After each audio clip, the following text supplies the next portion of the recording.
যোৱাকালি আমি অধিৱেশনলৈ গৈছিলোঁ। সঁচাকৈ বৰ ভাল লাগে।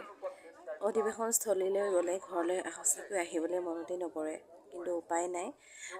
মোৰ কণমানিজনী আছিল বাবে থাকিব নোৱাৰিলোঁ আৰু আমি বিচাৰি বিচাৰি এয়া মাহঁতৰ ওচৰ পালোগৈ। মাহঁত আছে 22 নম্বৰ শিবিৰত। আমি এয়া মাহঁতৰ ওচৰতে অলপ বহি জিৰণি ল'লোঁ।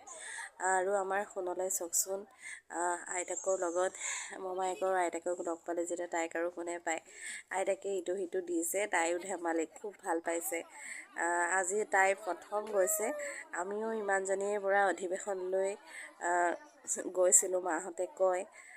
মোৰ বাৰু মনত নাই, সেয়েহে আমাৰ সোণৰো ভাগ্য মিলিলে। তাই এবছৰতে ইয়াৰ অধিৱেশনলৈ যাবলৈ পালে। খুব ভাল লাগে। আমি আগতে এনেদৰে অধিৱেশনত গৈ শিবিৰত থাকোঁ, সঁচাকৈ বহুত মনত পৰে। আৰু তাৰপাছত আমি শিবিৰত অলপ সময় জিৰাই আমি অকণমান